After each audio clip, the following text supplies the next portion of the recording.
نبی اقدس صلی اللہ علیہ وآلہ وسلم نے یکے بعد دیگر اپنی 2 صاحبزادیاں آپ رضی اللہ تعالیٰ عنہ کے نکاح میں دیں۔ آپ رضی اللہ تعالیٰ عنہ اپنی اہلیہ سیدہ رقیہ رضی اللہ تعالیٰ عنہ کے ہمراہ 2 ہجرتوں حبشہ و مدینہ کی فضیلت سے مشرف ہوئے، اور 2 ہجری میں غزوہ بدر کے وقت آپ کی اہلیہ حضرت رقیہ بیمار ہو گئی تھی۔ نبی صلی اللہ علیہ وآلہ وسلم نے ان کی تیمارداری کا حکم دیا، جس کی وجہ سے غزوہ بدر میں شریک نہ ہو سکے، لیکن نبی صلی اللہ علیہ وآلہ وسلم نے آپ کو بدریوں میں شمار فرما کر غنائم بدر سے حصہ عنایت فرمایا، اجر و ثواب میں شریک کر دیا۔ جب نبی صلی اللہ علیہ وآلہ وسلم نے اپنی صاحبزادی سیدہ ام کلثوم رضی اللہ تعالیٰ عنہ کی شادی حضرت عثمان رضی اللہ تعالیٰ عنہ سے کی تو صاحبزادی نے فرمایا تیرا خاوند تیرے دادا حضرت ابراہیم علیہ السلام تیرے باپ محمد صلی اللہ علیہ وآلہ وسلم سے سب لوگوں سے زیادہ مشابہ ہے۔ اس ارشاد سے معلوم ہوتا ہے کہ آپ عالی مقام سیدنا عثمان رضی اللہ تعالیٰ عنہ حسن و جمال کا پیکر تھے۔ آپ رضی اللہ تعالیٰ عنہ کو کاتب وحی ہونے کی اور آپ صلی اللہ علیہ وسلم کی خطوط تحریر کرنے کی بھی سعادت حاصل تھی۔ آپ رضی اللہ تعالیٰ عنہ کا شمار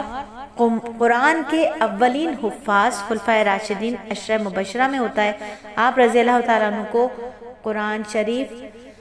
صرف حفظ ہی نہیں تھا، بلکہ آپ عموماً رات تہجد میں پورا قرآن پڑھا کرتے۔ ترہ یہ بھی کہ ایک ہی رکعت میں پورا قرآن مکمل کر لیا کرتے تھے۔ آپ رضی اللہ تعالیٰ عنہ سے 1146 احادیث مروی ہیں، اور قلت روایت کی وجہ یہ کہ آپ رضی اللہ تعالیٰ عنہ نبی صلی اللہ علیہ وسلم سے حدیث نقل کرنے میں ڈرتے تھے کہ مبادن الفاظ حدیث ارشاد رسول کو نقل کرنے میں کمی بیشی ہو جائے، اس لیے کم احادیث نقل فرماتے تھے، لیکن جب روایت کرتے تو غایت احتیاط اور نہایت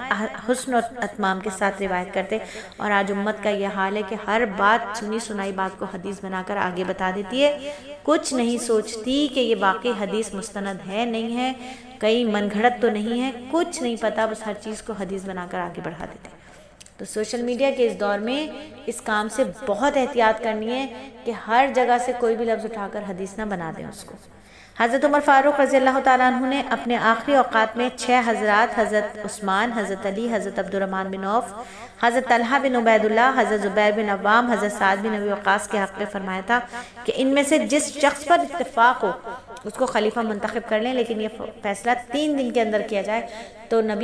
ان حضرات نے باہم گفت و شنید کے بعد حضرت عثمان رضی اللہ تعالیٰ عنہ کو بغیر کسی اختلاف کے منصب خلافت کے لیے منتخب کر لیا، اور باقی حضرات نے حضرت عثمان رضی اللہ تعالیٰ عنہ کے ہاتھ پر بیعت خلافت کر لی، اور اس طرح حضرت عثمان رضی اللہ تعالیٰ عنہ اسلام کے تیسرے خلیفہ راشد قرار پائے۔ اور اس موقع پر حضرت عبداللہ بن مسعود رضی اللہ تعالیٰ عنہ نے خطاب کرتے ہوئے فرمایا، ہم نے اپنی جماعت میں سے فائق اور بہترین شخصیت کے انتخاب میں کوئی کوتاہی نہیں کی، پس ہم سب نے امیر المومنین عثمان رضی اللہ تعالیٰ عنہ کی بیعت کی۔ اے مخاطبین، تم بھی عثمان رضی اللہ تعالیٰ عنہ کی بیعت کر لو۔ حضرت انس رضی اللہ تعالیٰ عنہ سے روایت ہے کہ نبی صلی اللہ علیہ وآلہ وسلم ایک دن احد پہاڑ پر چڑھے، حضرت ابوبکر صدیق، حضرت عمر رضی اللہ تعالیٰ عنہ، حضرت عثمان غنی رضی اللہ تعالیٰ عنہ بھی آپ کے ساتھ تھے۔ احد پہاڑ ان کی وجہ سے کانپنے لگا، اس میں حرکت پیدا ہو گئی۔ آپ صلی اللہ علیہ وسلم نے اپنا قدم مبارک مارا اور فرمایا، اے احد ٹھہر جا،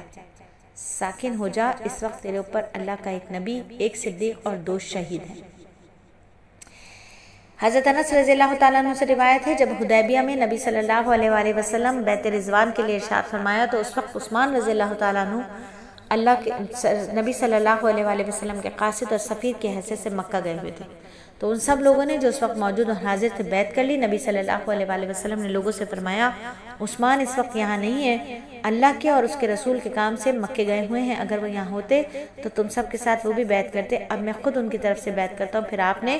حضرت عثمان رضی اللہ تعالیٰ عنہ کے قائم مقام کی حیثیت سے اپنا ایک دست مبارک اپنے ہی دوسرے دست مبارک پر رکھا، جس طرح بیعت میں ہاتھ پر ہاتھ رکھا جاتا ہے۔ آگے حدیث کے راوی حضرت انس رضی اللہ تعالیٰ عنہ جو خود بیعت کرنے والوں میں تھے کہتے ہیں، نبی صلی اللہ علیہ وآلہ وسلم کا دست مبارک جس سے آپ نے حضرت عثمان رضی اللہ تعالیٰ عنہ کی طرف سے بیعت کی، وہ عثمان رضی اللہ تعالیٰ کے حق میں ان دوسرے تمام لوگوں کے ہاتھوں سے بہتر تھا جنہوں نے خود اپنی طرف سے بیعت کی تھی۔